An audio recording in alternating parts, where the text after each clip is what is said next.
Hello दोस्तों, आप सभी का स्वागत है आपका अपना यूट्यूब चैनल अध्ययन सागर में। तो चलिए इस वीडियो को शुरू करते हैं। तो हम लोग पढ़ रहे थे लुसेंट्स बिहार सामान्य ज्ञान के बारे में। तो यह बुक लुसेंट्स अपने आप में एक ब्रांड है, आप लोग को पता ही होगा। तो बिहार का जो सामान्य विज्ञान है उसके बारे में हम पढ़ रहे थे। तो इसका एक बार हम लोग विषय सूची देख लेते हैं जो कहाँ तक हम लोग कर चुके हैं। तो इसका हम लोग पिछले वीडियो में बिहार का संक्षिप्त परिचय कर लिए थे। बिहार का इतिहास में हम लोग को बिहार प्राचीन से लेकर बिहार के प्राचीन शिक्षा केंद्र तक कर लिए हैं। बिहार का संक्षिप्त कालानुक्रम कर लिए हैं। अगर आप लोग वीडियो नहीं देखे हैं तो इसका प्लेलिस्ट बना हुआ है, आप लोग वीडियो देख लेंगे। और हर टॉपिक से रिलेटेड, हर चैप्टर से रिलेटेड अभ्यास प्रश्न किए हैं। तो आप लोग अभ्यास प्रश्न को अटेम्प्ट नहीं किए हैं तो आप लोग सभी वीडियो प्लेलिस्ट बना हुआ है, सभी वीडियो आप पीछे जाके देख सकते हैं। और आज हम लोग पढ़ने वाले हैं तीसरा, बिहार की राज्य व्यवस्था में बिहार की शासन व्यवस्था कैसी है।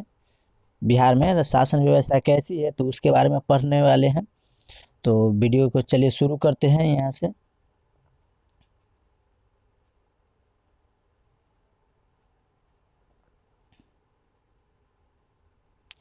बिहार की राज्य व्यवस्था में बिहार की शासन व्यवस्था कैसी है।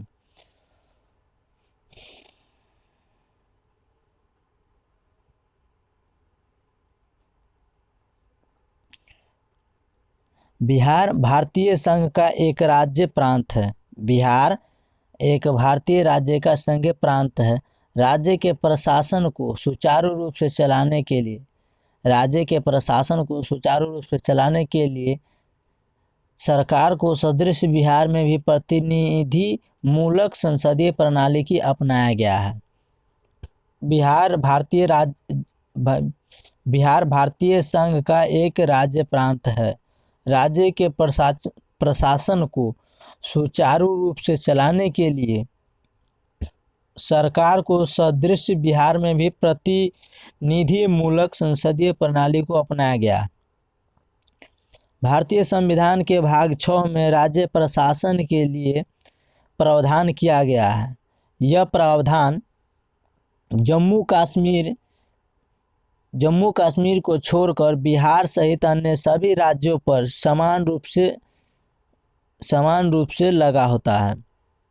सरकार के तीन अंग होते हैं।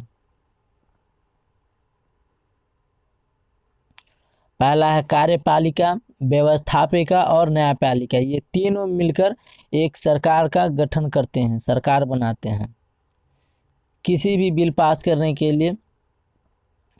और सरकार बनने के लिए तीनों की आवश्यकता होती है, कार्यपालिका, व्यवस्थापिका और न्यायपालिका। चलिए इसके बारे में पढ़ते हैं एक। राज्य की शासन व्यवस्था का सांगठनिक स्वरूप इस प्रकार है। राज्य शासन के अंदर में कार्यपालिका आते हैं, व्यवस्थापिका आते हैं, न्यायपालिका जाते हैं। कि राज्य शासन का भी अंग बोलेंगे तो 3 कर सकते हैं, कार्यपालिका, व्यवस्थापिका और न्यायपालिका। कार्यपालिका के अंदर में राज्यपाल और राज्यपाल के अंदर में मुख्यमंत्री व मंत्रिपरिषद आते हैं। और व्यवस्थापिका के अंदर में विधानमंडल, और विधानमंडल में 2 अंग होते हैं, एक होता है विधान सभा और एक होता है विधान परिषद। उसके बाद है न्यायपालिका में आते हैं उच्च न्यायालय और अधीनस्थ न्यायालय। तो चलिए एक एक करके हम पढ़ते हैं सभी के बारे में। संविधान की धारा 168 के अंतर्गत राज्य विधानमंडल का गठन किया गया है। संविधान की धारा 168 के अंतर्गत राज्य विधानमंडल का गठन किया गया है। इसके अनुसार राज्य विधानमंडल के 3 अंग निम्नलिखित हैं।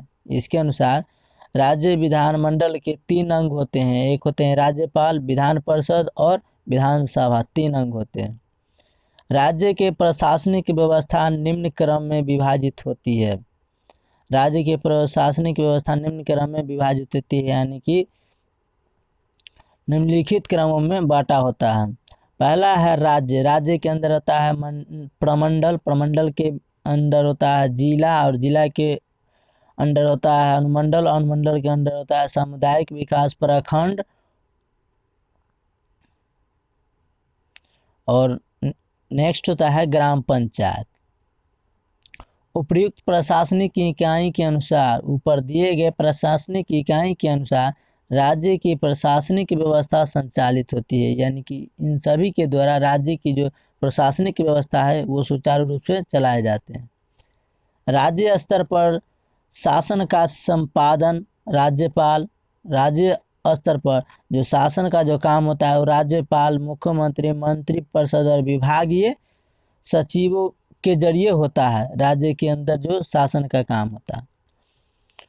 प्रमंडल स्तर पर विभागों के लिए हालांकि आयुक्त उत्तरदायी होते हैं। प्रमंडल पर सभी विभागों के लिए हालांकि आयुक्त उत्तरदायी होते हैं, लेकिन आरक्षी उप महानिरीक्षक जिसे डीआईजी, शिक्षा विभाग के सर्वोच्च अधिकारी, क्षेत्रीय शिक्षा उपनिदेशक, आरडीडी इत्यादि महत्वपूर्ण पदाधिकारी होते हैं। नेक्स्ट है जिला लेवल, यानी कि जिला स्तर पर सर्वोच्च प्रशासनिक अधिकारी जिलाधीश या समाहर्ता यानी डीएम या कलेक्टर होता है, जबकि पुलिस महकमे का सर्वोच्च अधिकारी पुलिस अधीक्षक एसपी होता है। पुलिस महकमे का शिक्षा विभाग का सर्वोच्च अधिकारी जिला शिक्षा अधिकारी डीईओ, जिला शिक्षा अधीक्षक। शिक्षा विभाग का सर्वोच्च अधिकारी होता है डीईओ और जिला शिक्षा अधीक्षक डीएसई इत्यादि होता है। इसी प्रकार अनुमंडल स्तर पर प्रशासन के लिए अनुमंडलाधिकारी एसडीओ या एसडीएम होता है। आरक्षी उपाधीक्षक डीएसपी इत्यादि जिम्मेदार होते हैं।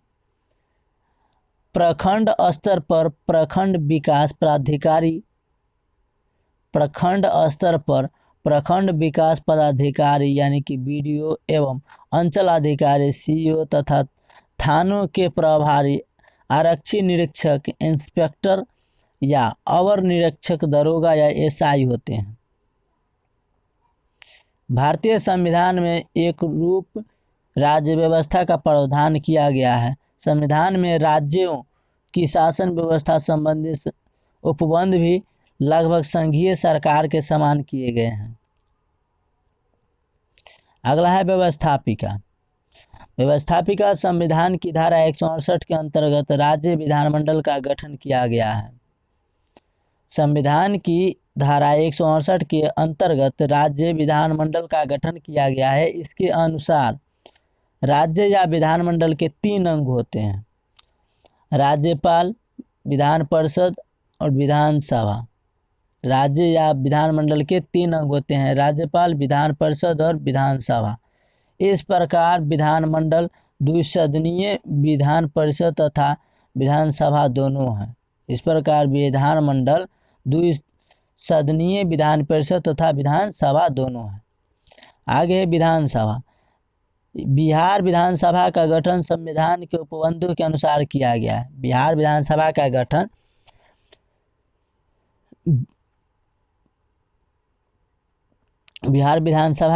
संविधान के उपबंधों के अनुसार किया गया है। वर्तमान में बिहार विधानसभा की कुल संख्या 243 है, 243। अविभाजित बिहार में, यानी कि जब बिहार बांटा, झारखंड में नहीं बांटा हुआ था, अविभाजित बिहार में जब बिहार बांटा हुआ नहीं था, अन्य कई स्टेट टूटे हैं बिहार से, तो अविभाजित बिहार में 14 नवंबर 2000 ईस्वी तक 324 सदस्य थे। 14 नवंबर 2000 ईस्वी तक 324 सदस्य थे।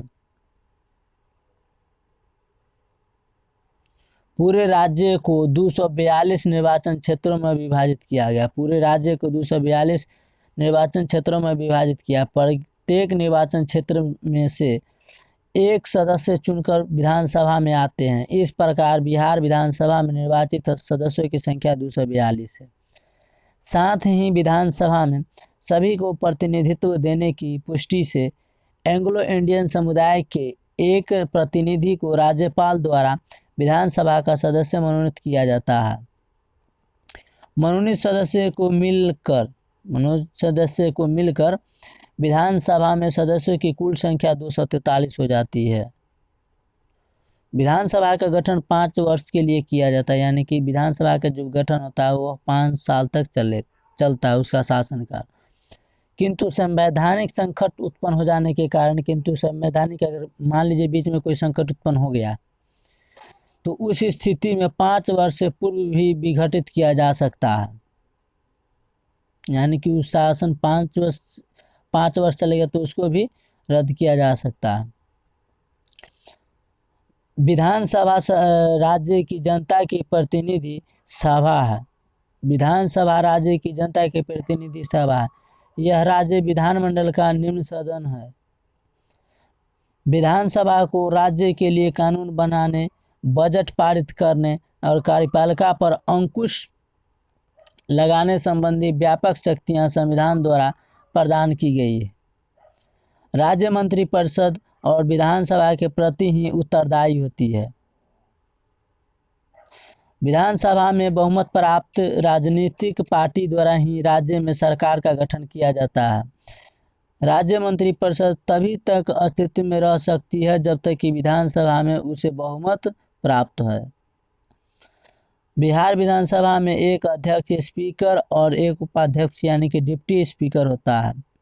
बिहार विधानसभा में एक अध्यक्ष यानी कि स्पीकर और एक उपाध्यक्ष यानी कि डिप्टी स्पीकर होता है। इसका चुनाव सदन के सदस्यों में से सदन द्वारा किया जाता है। इसका चुनाव सदन के सदस्यों में से सदन द्वारा किया जाता है। आगे है विधान परिषद। दोस्तों, अगर ये वीडियो आपको अच्छा लगा है तो एक लाइक करना नहीं भूलिएगा और अपने स्टडी ग्रुप में शेयर करना नहीं भूलिएगा। और अगर इस चैनल पर नए हैं तो इस चैनल को सब्सक्राइब कर लीजिए, क्योंकि सभी एग्ज़ाम से related most important book cover कराए जाएंगे और करंट अफेयर्स डाले जाएंगे और आपका सजेशन के अनुसार ये बुक लाया जाएगा। तो आप इस चैनल पर नए हैं तो एक सब्सक्राइब करना नहीं भूलिएगा और कमेंट्स में बताइएगा कि वीडियो कैसा लगा आप लोग को।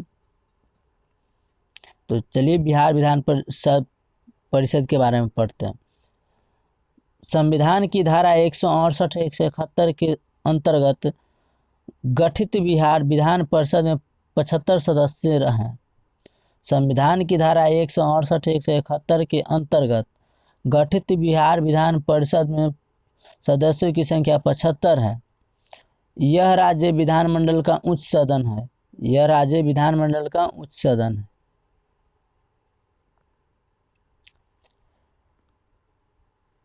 इन सदस्यों का चुनाव निम्नलिखित विधि से संपन्न होता है। तो चलिए कौन कौन विधि से चुनाव किए जाते हैं।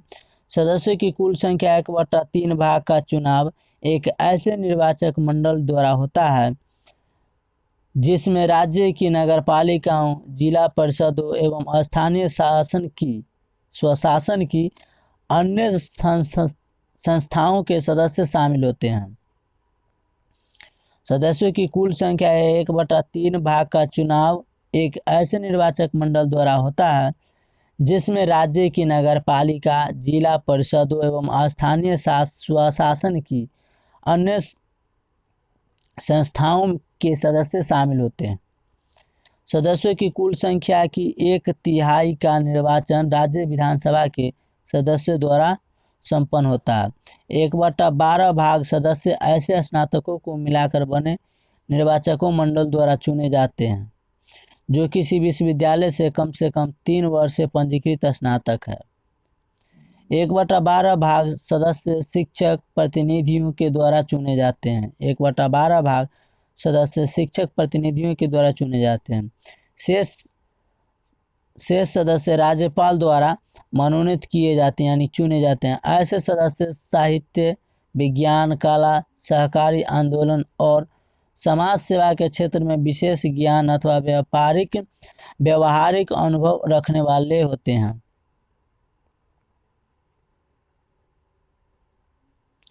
विधान परिषद एक अस्थाई सदन है। क्वेश्चन पूछा जा सकता है कि विधान परिषद अस्थाई सदन या अस्थाई सदन है, या इनमें से दोनों या इनमें से कोई नहीं। तो विधान परिषद एक अस्थाई सदन है और इसका विघटन नहीं होता है, किंतु इसके एक तिहाई सदस्य प्रत्येक दूसरे वर्ष अवकाश ग्रहण कर लेते हैं। बिहार विधान परिषद में एक सभापति और एक उपसभापति का पद है। बिहार विधान परिषद में एक सभापति और एक उपसभापति का पद है, जिसे कुर्सी भी बोलते हैं। कैगो कुर्सी कैगो सीट। कार्यपालिका राज्य की कार्यपालिका केंद्र की कार्यपालिका की तरह कार्य करती है। राज्य का जो कार्यपालिका होता है वह केंद्र की यानी कि सेंटर की कार्यपालिका की तरह कार्य करती है तथा इसका प्रावधान राज्यपाल होता है तथा इसका प्रावधान जो होता है सो राज्यपाल होता है। राज्य की राजधानी पटना से ही राज्य की कार्यपालिका राज्य का संचालन करती है। राज्य की राजधानी पटना से ही राज्य की कार्यपालिका राज्य का संचालन करती है यानी चलाती है। राज्य की कार्यपालिका के राजनीतिक प्रमुख मुख्यमंत्री होते हैं। राज्य की कार्यपालिका के राजनीतिक प्रमुख मुख्यमंत्री होते हैं। वे तथा उनकी मंत्रिपरिषद संयुक्त रूप से राज्य विधानमंडल के प्रति उत्तरदायी होते हैं, किंतु कार्यपालिका का वास्तविक प्रमुख राज्य का मुख्य सचिव होता है, जो मुख्यमंत्री को उनके कार्य दायित्व और विशेषकर प्रशासनिक तथा कार्यान्वयन आदि के प्रति कार्यपालन परामर्श तथा सहायतार्थ कार्य संचालित करता है। राज्य के मुख्य सचिव के अधीन पटना में एक पूर्णतः सुव्यवस्थित सचिवालय कार्यरत है, जिसमें अनेक प्रधान सचिव, संयुक्त सचिव एवं सचिव अपने अपने विभागों के प्रमुख के रूप में कार्यरत हैं। नेक्स्ट, वे अपने विभाग के दक्षतापूर्ण कार्य संचालन अपने विभाग के मंत्री तथा मंत्रिपरिषद के आदेशों एवं निर्देशों के अनुपालन के प्रति उत्तरदायी होते हैं। इनके सहायतार्थ विशेष सचिव, उप सचिव एवं उच्चाधिकारी तथा कर्मचारी होते हैं। सचिवालय के बारे में पढ़ते हैं। राज्य के सचिवालय के प्राय सभी विभागों में उनके प्रधान सचिवों का नियंत्रणाधीन विभागाध्यक्ष अथवा कार्यालयाध्यक्ष होते हैं। शासन की कार्यपालिका शक्ति के रूप में कार्य करते हुए समस्त आदेश या समस्त कार्य यानी काम मुख्यतः हिंदी भाषा एवं देवनागरी लिपि में संपन्न होता है। जितना भी कार्यपालिका की शक्ति के रूप में काम होता है या समस्त आदेश या समस्त कार्य जो होता है वो मुख्यतः हिंदी भाषा एवं देवनागरी लिपि में संपन्न होता है। और शासन देशों पर सचिव अथवा उनके द्वारा अधिकार प्राप्त अनु सचिव पद के अधिकारी हस्ताक्षर करते हैं। सचिवालय के प्रधान सचिव, विशेष सचिव, संयुक्त सचिव, उप सचिव आदि पदों पर सामान्यतः भारतीय तथा बिहार प्रशासनिक सेवाओं के अधिकारी नियुक्त किए जाते हैं। उसके बाद है राज्यपाल। राज्यपाल का समस्त शासन कार्य राज्यपाल के नाम पर चलता है। राज्यपाल का समस्त शासन कार्य जो चलता है वो राज्यपाल के नाम पर चलता है, गवर्नर। राज्यपाल की नियुक्ति राष्ट्रपति करता है, जो प्रायः 5 साल के लिए नियुक्त किए जाते हैं, किंतु राष्ट्रपति इन्हें बीच में हटा भी सकता है अगर राष्ट्रपति चाहे तो। ऐसे नागरिक की ही राज्यपाल नियुक्त किए जा सकते हैं जिनकी उम्र कम से कम 35 वर्ष हो। यानी कि किसी भी राज्य का राज्यपाल अगर नियुक्त होना चाहता है तो सबसे पहले तो उसको 35 वर्ष की नियम फॉलो करना होगा, यानी कि 35 वर्ष उसका होना चाहिए उम्र। राज्यपाल में राज्य की कार्यपालिका संबंधी शक्तियाँ निहित होती हैं, जिनका उपयोग वह स्वयं या अपने अधीनस्थ मंत्रियों के द्वारा किया जाता है। उसके बाद राज्यपाल के कौन कौन से अधिकार होते हैं उसके बारे में पढ़ते हैं। कार्यपालिका संबंधी राज्यपाल मुख्यमंत्री एवं मंत्रियों, महाधिवक्ता, राज्य के लोक सेवा आयोग के अध्यक्ष व सदस्य और अन्य बड़े अधिकारियों की नियुक्ति करता है। कौन? राज्यपाल। व्यवस्थापिका संबंधी राज्यपाल विधानमंडल की बैठकों को बुलाता है स्थगित कर सकता है तथा विधानसभा में विघटित भी कर सकता है। राज्यपाल, कोई भी विधेयक जब तक कानून नहीं बन सकता जब तक कि राज्यपाल उस पर अपनी स्वीकृति न दे दे। कोई भी विधेयक तब तक कानून नहीं बन सकता है जब तक कि राज्यपाल उस पर अपना स्वीकृति हस्ताक्षर नहीं कर दे। यदि विधानमंडल का अधिवेशन नहीं चल रहा हो तो आवश्यकता पड़ने पर वह अध्यादेश जारी कर सकता है। कौन? राज्यपाल। अध्यादेश को कानून सदृश विधिक मान्यता प्राप्त होती है। वित्त संबंधी, राज्यपाल की पूर्व स्वीकृति से ही राज्य विधानसभा में वित्त विधेयक प्रस्तुत किया जा सकता है। न्याय संबंधी कार्य, ये भी राज्यपाल के अंडर में होता है। तो उच्च न्यायालय के न्यायाधीशों की नियुक्ति के मामले में राष्ट्रपति राज्यपाल की सलाह लेता है। यानी कि न्याय संबंधी, यानी कि उच्च न्यायालय के न्यायाधीशों की अगर नियुक्ति करना है तो जो राष्ट्रपति होते हैं वो राज्यपाल के उस राज्य के राज्यपाल से सलाह मांगते हैं। राज्यपाल अपराधियों की सजा को कम कर सकता है या क्षमा कर सकता है। अगर उस राज्य के कोई अपराधी है तो उसको सजा को कम कर सकता है या क्षमा कर सकता है। कौन? राज्यपाल। इतना पावर उसके पास होता है। आपातकाल संबंधी, राज्य में संवैधानिक रूप से शासन चलाने की संभावना न होने पर, राज्य के संवैधानिक रूप से शासन चलाने की संभावना नहीं होने पर संविधान की धारा 356 के अधीन वह राष्ट्रपति को आपातकाल घोषित करने या राज्य में राष्ट्रपति शासन लागू करने का परामर्श दे सकता है। विवेक आधारित अधिकार, तो राज्यपाल अधिकतर कार्य मंत्रिमंडल के परामर्श से करता है। राज्यपाल अधिकतर कार्य मंत्रिमंडल के परामर्श से करता है, लेकिन कुछ कार्य जैसे विधेयकों की स्वीकृति देने में, विधानसभा भंग करने में तथा मुख्यमंत्री की नियुक्ति करने में जब विधानसभा में किसी भी दल को स्पष्ट बहुमत न मिला हो, अपने विवेक से निर्णय करता है। कौन? राज्यपाल। आगे है मंत्रिपरिषद। मंत्रिपरिषद राज्यपाल को प्रशासन में सहायता एवं सलाह देने के लिए एक मंत्रिपरिषद होती है जिसका प्रधान मुख्यमंत्री होता है। यानी कि राज्यपाल को प्रशासन में सहायता एवं सलाह देने के लिए एक मंत्रिपरिषद होती है जिसका प्रधान मुख्यमंत्री होता है। सैद्धांतिक दृष्टि से मंत्रिपरिषद एक परामर्शदाता समिति है, किंतु व्यवहार में यह राज्य की वास्तविक कार्यपालिका है जिसके परामर्श के अनुसार राज्यपाल कार्य करने को बाध्य होता है। विधि, वित्तीय एवं और संबंधी सभी मामलों का निर्धारण मंत्रिपरिषद ही करती है। यानी कि विधि या वित्तीय एवं और संबंधी सभी मामलों का जो निर्धारण होता है वो मंत्रिपरिषद करते हैं, यानी कि मुख्यमंत्री। नेक्स्ट है मुख्यमंत्री के बारे में, क्या क्या चीज होता है मुख्यमंत्री के अंडर में, कौन क्या चीज आते हैं। विधानसभा के सदस्य कई राजनीतिक दलों में बटे होते हैं। जिस दल का बहुमत होता है उसी दल का नेता मुख्यमंत्री होता है। विधानसभा के सदस्य कई राजनीतिक दलों में बटे होते हैं। जिस दल का बहुमत यानी कि जिस दल का ज़्यादा वोट होता है उसी दल का नेता मुख्यमंत्री बनता है।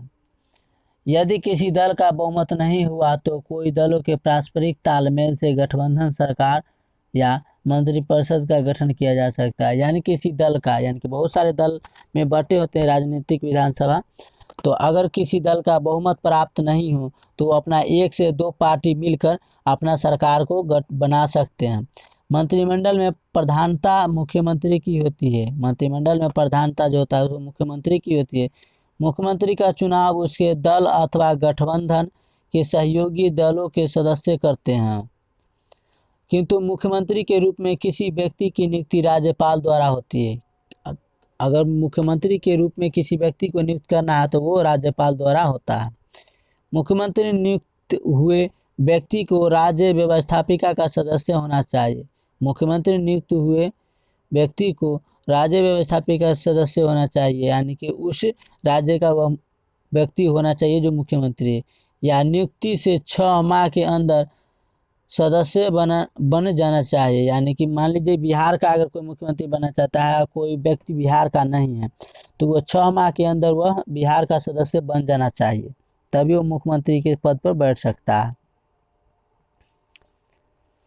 मुख्यमंत्री राज्यपाल व मंत्रिमंडल के बीच कड़ी का कार्य करता है। मुख्यमंत्री और राज्यपाल व मंत्रिमंडल के बीच कड़ी का कार्य करता है। शासन संबंधी निर्णयों, मंत्रियों और पदाधिकारियों की नियुक्ति तथा विधि निर्माण कार्य में मुख्यमंत्री की भूमिका अहम होती है। उसके बाद है न्यायपालिका। न्यायपालिका सरकार का तीसरा प्रमुख अंग होता है। न्यायपालिका सरकार का तीसरा बड़ा समूह अंग होता है। तो चलिए न्यायपालिका के बारे में पढ़ते हैं, इसके क्या क्या प्रमुख है, इनके क्या क्या अंडर में आता है। न्यायपालिका सरकार का तीसरा बड़ा प्रमुख अंग है। नागरिक जीवन में शासन अनुचित हस्तक्षेप न करे और एक नागरिक दूसरे नागरिक के साथ ठीक व्यवहार करे, इसकी देखभाल करने के लिए संविधान के उपबंधों के अधीन बिहार में भी स्वतंत्र न्यायपालिका की व्यवस्था की गई है। नागरिक जीवन में अनुचित हस्तक्षेप न करे और एक नागरिक दूसरे नागरिक के साथ ठीक व्यवहार करे, इसकी देखभाल के लिए, यानी कि एक व्यक्ति को दूसरे व्यक्ति द्वारा प्रताड़ित नहीं किया जाए, उसको ठीक ठाक से व्यवहार किया जाए, इसकी देखरेख के लिए न्यायपालिका होता है, जो भारतीय संविधान के उपबंधों के अधीन बिहार में भी स्वतंत्र न्यायपालिका की व्यवस्था की गई है। राज्य में सबसे ऊंची अदालत पटना उच्च न्यायालय है, जिसकी स्थापना सन 1916 में हुआ था। राज्य में सबसे ऊंची अदालत पटना उच्च न्यायालय है, जिसकी स्थापना सन 1916 में हुआ था। तो आप लोग कमेंट सेक्शन में बताइए कि बिहार की स्थापना दिवस कब मनाया जाता है।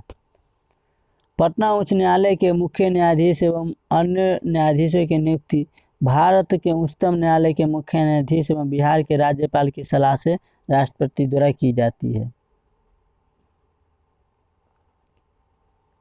उच्च न्यायालय के न्यायाधीश होने के लिए, अगर किसी भी राज्य के उच्च न्यायालय के न्यायाधीश होने के लिए आवश्यक है, क्या क्या चीज़ वो पढ़ लेते हैं। भारत के नागरिक हो, पहला नंबर तो वो भारत का नागरिक होना चाहिए। वह कम से कम 10 वर्ष तक भारत में न्याय संबंधी किसी पद पर कार्य कर चुका हो, यानी कि 10 साल का उसका एक्सपीरियंस हो किसी न्याय संबंधी पद पर। तीसरा है कि राज्य के उच्च न्यायालय में कम से कम 10 वर्ष तक अधिवक्ता रह चुका हो, यानी कि वकील रह चुका हो। बिहार में जिला एवं अन्य अधीनस्थ न्यायालय में जिला एवं सत्र न्यायाधीश होते हैं और उनकी सहायता के लिए अतिरिक्त जिला जज तथा सब जज होते हैं। अनुमंडलों में मुंसिफ मजिस्ट्रेट या जुडिशियल मजिस्ट्रेट होते हैं। छोटी अदालतों के अधिकारी राज्य सरकार द्वारा नियुक्त होते हैं। अधीनस्थ न्यायालय और न्यायाधिकरणों के अधीक्षण का अधिकार पटना उच्च न्यायालय को प्रदान किया गया है। नीचे की अदालतों के फैसले के विरुद्ध ऊपर की अदालतों में अपील की जा सकती है। अगर नीचे की अदालतों में फैसला किया गया है उसके विरुद्ध, तो वो ऊपर की अदालतों में अपील कर सकता है। अंतिम अपील सर्वोच्च न्यायालय दिल्ली में होती है। अगर लास्ट अपील जो होता है, मान लीजिए कि किसी नीचे कोर्ट में चले गए और वहाँ पर आपका विरुद्ध कार्रवाई हुआ, आपका संतुष्ट नहीं है उस कार्य से, आपका इंसाफ नहीं मिला, तो आप ऊपर भी जा सकते हैं और वहाँ भी अगर आपको फैसला बुझाता है कि नहीं हमको इंसाफ नहीं मिला, तो आप दिल्ली के पटना उच्च न्यायालय को प्रदान किया गया और नीचे अदालतों के फैसलों के विरुद्ध आप दिल्ली में भी अपील कर सकते हैं, जो सर्वोच्च न्यायालय दिल्ली में होती है, जो देश की राजधानी में है। राज्य में स्थित न्यायालयों पर मंत्रिमंडल का कोई अधिकार नहीं होता है। वे उच्च न्यायालय के अधीन स्वतंत्र रूप से कार्य करते हैं। उच्च न्यायालय की न्यायाधीश 62 वर्ष की आयु में अवकाश ग्रहण करते हैं।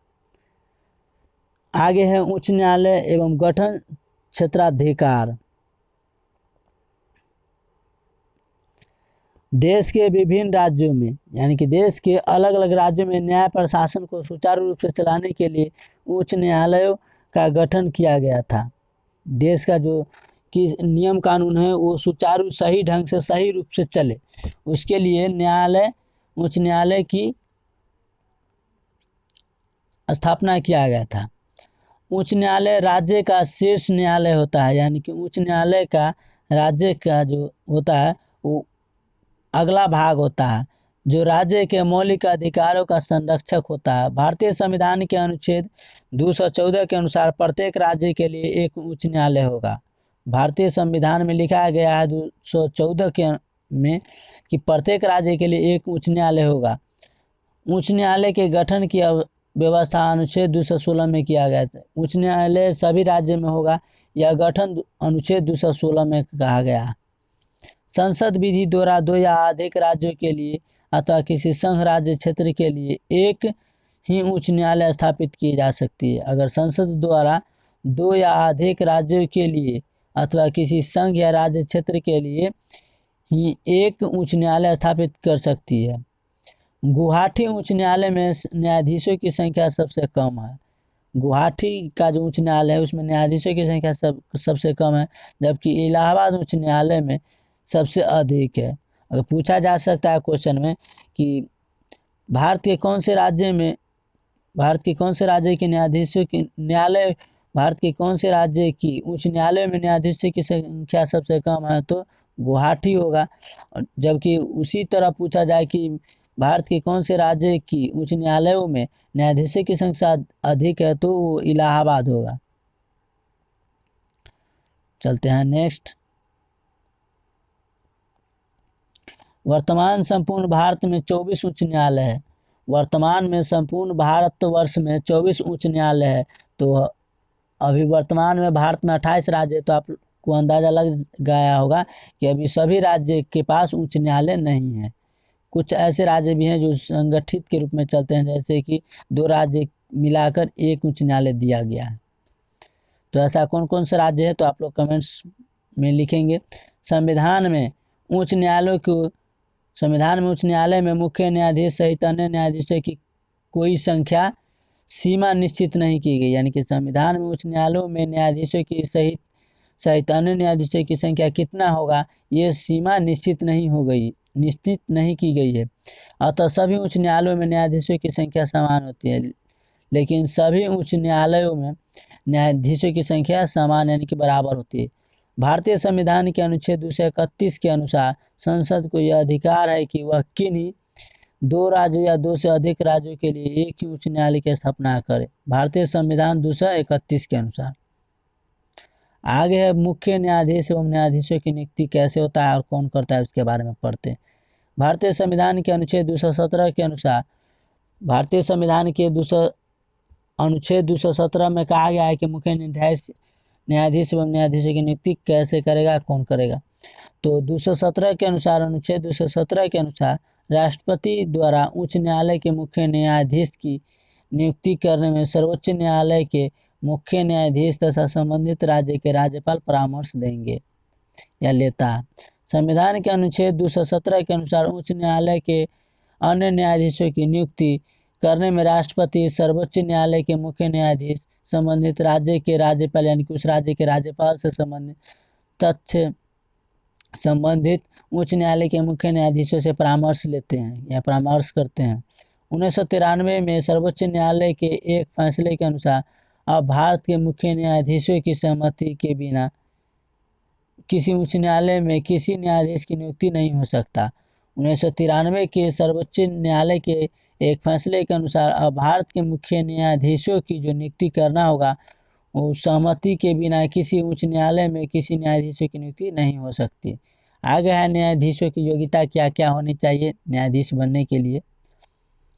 तो सबसे पहले भारतीय संविधान के अनुच्छेद 217(2) के अनुसार कोई व्यक्ति किसी उच्च न्यायालय का न्यायाधीश नियुक्त होने योग्य तभी होगा जब वह भारत का पहला नंबर तो वो नागरिक होना चाहिए तथा किसी भी राज्य के उच्च न्यायालय में एक या एक से अधिक राज्य के उच्च न्यायालयों में कम से कम 10 वर्ष तक अधिवक्ता रह चुका हो यानी कि वकील रह चुका हो। भारत में कम से कम 10 वर्ष तक किसी न्यायिक पद पर आसीन रहा हो, 62 वर्ष की आयु पूरी न किया हो, यानी कि 62 वर्ष से पहले बन सकता है, 62 वर्ष के बाद नहीं। न्यायाधीशों का कार्यकाल भारतीय संविधान के अनुच्छेद 217 के अनुसार किसी उच्च न्यायालय का न्यायाधीश 62 वर्ष की आयु तक अपने पद पर रह सकता है। भारतीय संविधान 217 के अनुसार कहा गया है, 217 में अनुच्छेद 217 के अनुसार कि किसी भी उच्च न्यायालय का न्यायाधीश बनने के लिए आपको 62 वर्ष की आयु तक अपने पद पर रह सकते हैं। 62 वर्ष के बाद आपको रिटायर लेना होगा, कुर्सी छोड़ना होगा। इसके अतिरिक्त निम्न तरीके होते हैं। वह स्वयं त्याग पत्र भी दे सकता है बीच में चाहे तो। संसद द्वारा पारित प्रस्ताव के पश्चात वह राष्ट्रपति द्वारा बर्खास्त कर दिया जाए।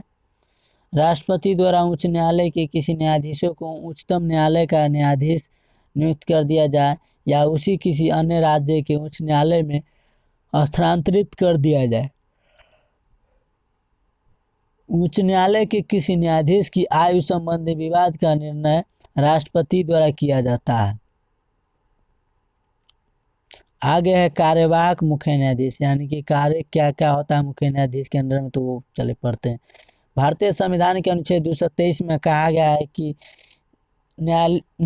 उच्च न्यायालय के मुख्य न्यायाधीश का पद रिक्त होने पर, यानी कि खाली होने पर, राष्ट्रपति न्यायालय के अन्य न्यायाधीशों में से किसी एक को मुख्य न्यायाधीश के कार्य संपादन करने हेतु नियुक्त कर सकते हैं।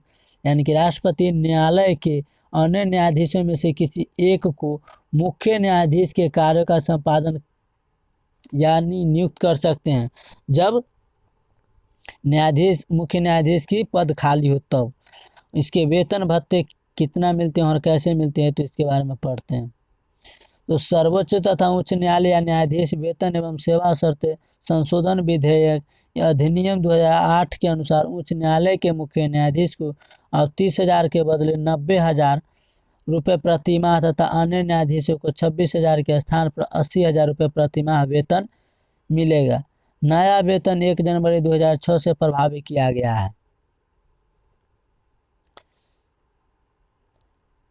इसी तरह उच्चतम न्यायालय के मुख्य न्यायाधीशों को 33,000 के स्थान पर 1,00,000 रुपये प्रतिमाह तथा अन्य न्यायाधीशों को 30,000 के बदले 90,000 रुपये प्रतिमाह वेतन मिलेगा।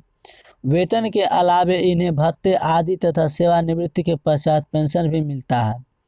न्यायाधीशों के कार्यकाल में उनके वेतन तथा भत्ते में किसी प्रकार की कमी नहीं की जा सकती। अगर वो काल में है, यानी कि न्यायाधीशों की पद पर है, तो उसके वेतन तथा भत्ते में किसी प्रकार की कटौती नहीं की जा सकती है। न्यायाधीशों को दिए जाने वाले वेतन व भत्ते भारत की संचित निधि पर भारित होते हैं। उच्च न्यायालय के न्यायाधीशों के वेतन और भत्ते का निर्धारण करने की शक्ति संसद को प्राप्त है। उच्च न्यायालय के न्यायाधीशों के वेतन और भत्ते का निर्धारण करने की शक्ति संसद को प्राप्त है। स्थानांतरण।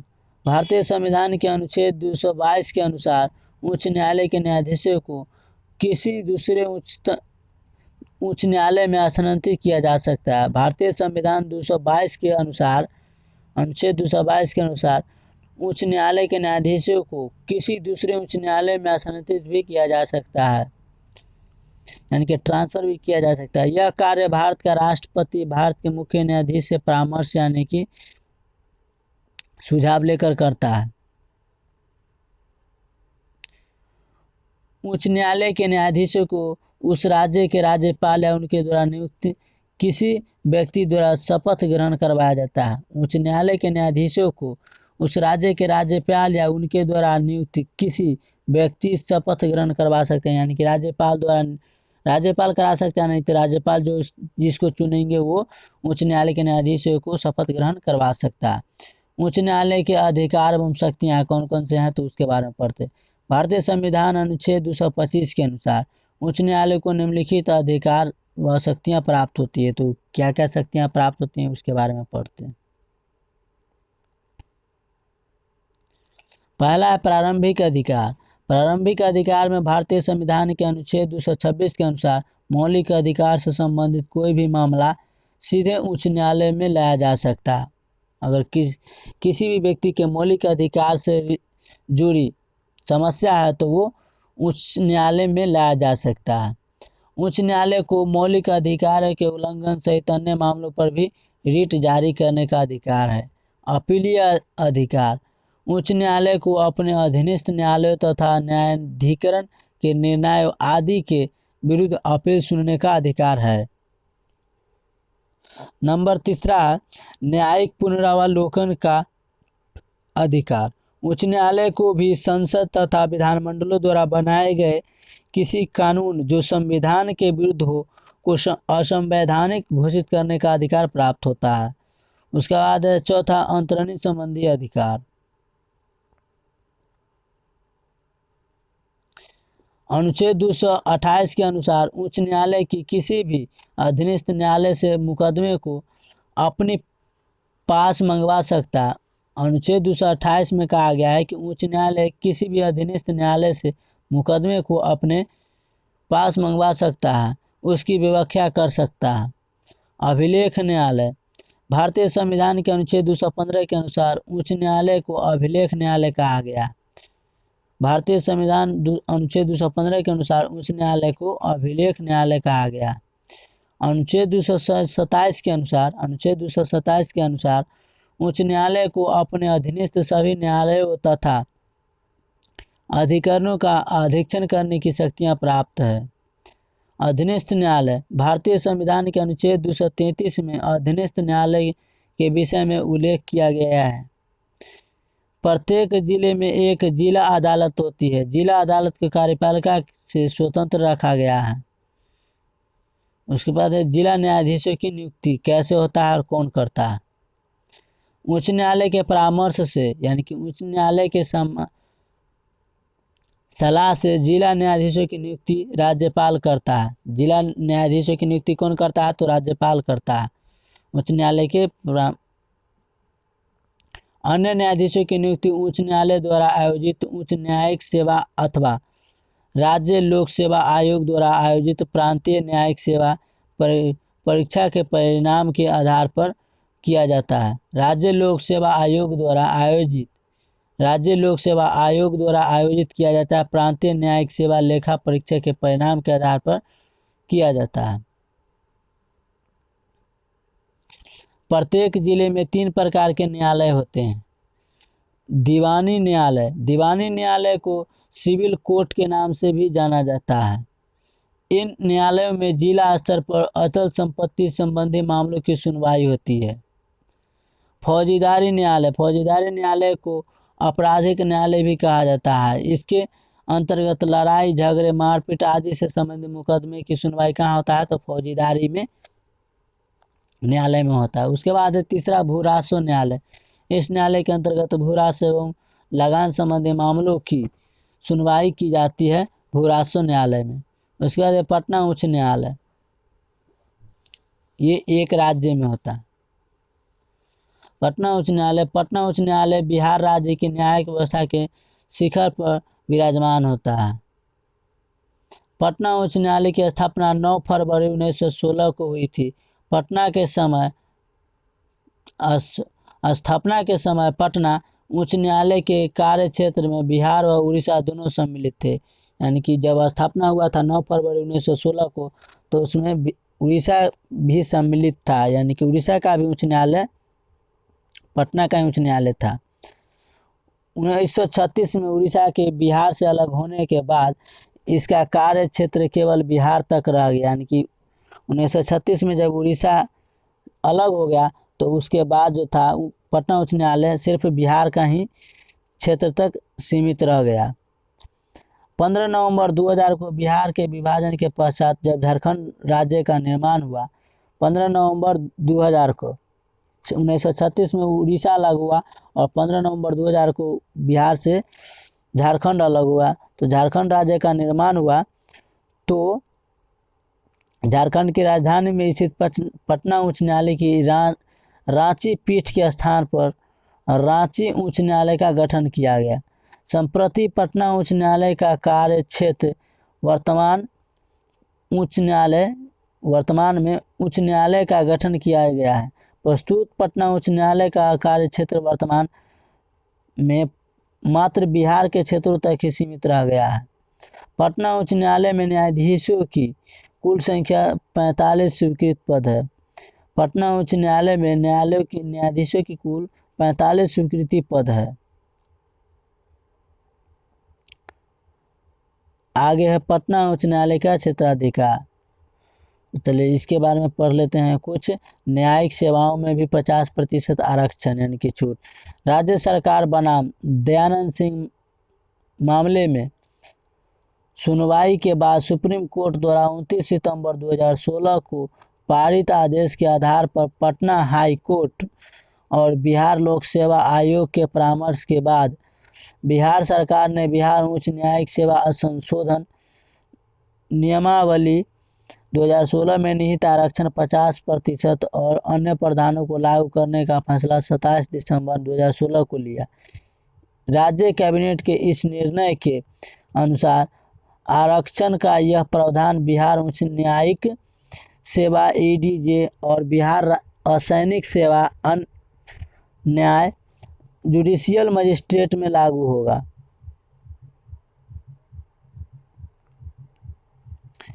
अब बिहार न्यायिक सेवा और उच्च न्यायिक सेवा में अति पिछड़ा वर्ग को 21%, अनुसूचित जाति को और 16% पिछड़ा वर्ग को और 12% और अनुसूचित जनजाति को 1% आरक्षण का लाभ मिलेगा। यह कुल आरक्षण का 50% होगा, यानी कि सभी को मिलाकर कुल 50% का आरक्षण होगा।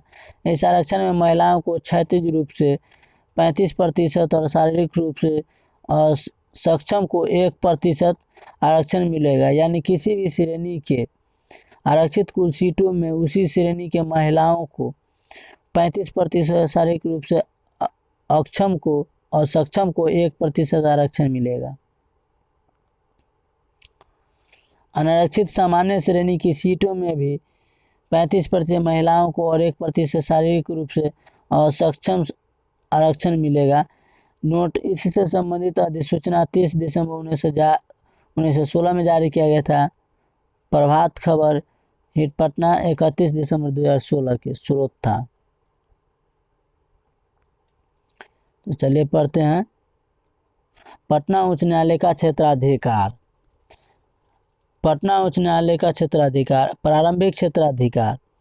मौलिक अधिकार से संबंधित कोई भी मामला सीधे पटना उच्च न्यायालय में लाया जा सकता है। मौलिक अधिकार से संबंधित कोई भी मामला हो तो सीधे पटना उच्च न्यायालय में लाया जा सकता है। पटना उच्च न्यायालय को मौलिक अधिकारों के उल्लंघन सहित अन्य मामलों पर भी रिट जारी कर सकता है या अधिकार दे सकता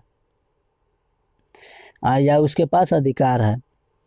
पटना उच्च न्यायालय को अपने अधीनस्थ न्यायालयों तथा न्यायाधिकरण का निर्णय आदि के विरुद्ध अपील सुनने का अधिकार है।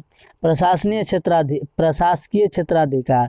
जिलों में अधीनस्थ न्यायिक सेवा की संरचना इस प्रकार है। जिला एवं सत्र न्यायाधीश, उसके बाद होता है अतिरिक्त जिला एवं सत्र न्यायाधीश और उसके अंडर होता है सहायक सेशन जज, उसके बाद होता है सब ऑर्डिनेंट जज, उसके बाद होता है न्यायिक मजिस्ट्रेट, उसके बाद होता है मुंसिफ। पटना उच्च न्यायालय को प्रशासकीय क्षेत्राधिकार के अंतर्गत राज्य के सभी अधीनस्थ न्यायालयों पर निरीक्षण तथा नियंत्रण की शक्ति प्राप्त होता है। पटना उच्च न्यायालय के मुख्य न्यायाधीश की सहायता हेतु मजिस्ट्रेट, संयुक्त रजिस्ट्रार, उप रजिस्ट्रार तथा सहायक रजिस्ट्रार होते हैं। उसके बाद है महाधिवक्ता। भारतीय संविधान के अनुच्छेद 165 के अनुसार राज्यपाल ऐसे किसी भी व्यक्ति जो उच्च न्यायालय का न्यायाधीश होने की योग्यता रखता हो को राज्य का महाधिवक्ता नियुक्त करता है। महाधिवक्ता बिहार राज्य का उच्चतम विधि अधिकारी होता है। महाधिवक्ता राज्यपाल के प्रसाद पर्यंत पद पर आसीन रह सकता है। महाधिवक्ता को वही पारिश्रमिक मिलता है जो राज्यपाल द्वारा निर्धारित हो, यानी कि वही काम मिलता है जो राज्यपाल उसको बोला या बोले। भारतीय संविधान के यानी कि दिया गया है राज्यपाल के द्वारा। भारतीय संविधान के अनुच्छेद 165(1) के अनुसार महाधिवक्ता का मुख्य कार्य होता है विधि संबंधी विषयों पर राज्य सरकार को सलाह देना। महाधिवक्ता वैसे कार्य को भी संपादित करता है जो उन्हें राज्यपाल संविधान अथवा अन्य किसी विधि द्वारा प्रदान करता हो। भारतीय संविधान अनुच्छेद 177 के अनुसार महाधिवक्ता को राज्य विधानसभा में बोलने तथा उसकी कार्यवाहियों में भाग लेने का अधिकार होता है, परंतु उसे मत देने का अधिकार यानी कि वोट देने का अधिकार नहीं होता है। आगे है बिहार में स्थानीय शासन प्रशासन। तो दोस्त आई होप ये वीडियो आप लोग को अच्छा लगा होगा। तो आप लोग कमेंट सेक्शन में जाते हुए बताएंगे कि वीडियो आप लोग को कैसा लगा। अगर वीडियो आप लोग को ये अच्छा लगा तो एक लाइक करना नहीं भूलिएगा, क्योंकि एक लाइक आपका हमें मोटिवेट करता है नेक्स्ट वीडियो लाने में। तो पूरा बुक कवर करेंगे और अन्य सारे बुक कवर करेंगे जो सभी एग्जाम के पॉइंट ऑफ व्यू से इम्पोर्टेंट हो जाता है। तो सभी एग्जाम से संबंधित जितना भी बुक होगा वो सभी सारे हम कवर करेंगे और स्टैटिक जीके भी लेकर आएंगे। तो अगर वीडियो आपको अच्छा लगा होगा तो एक लाइक कीजिएगा और अपने स्टडी ग्रुप में शेयर करना नहीं भूलिएगा, अपने स्टेटस में लगाना नहीं भूलिएगा। और इस चैनल पर नए हैं तो इस चैनल को सब्सक्राइब करना नहीं भूलिएगा। तो मिलेंगे आपसे नेक्स्ट वीडियो में। बिहार में स्थानीय प्रशासन कैसी है, स्थानीय शासन प्रशासन व्यवस्था से। तो आज के लिए इतना ही। Thank you. जय हिंद, जय भारत।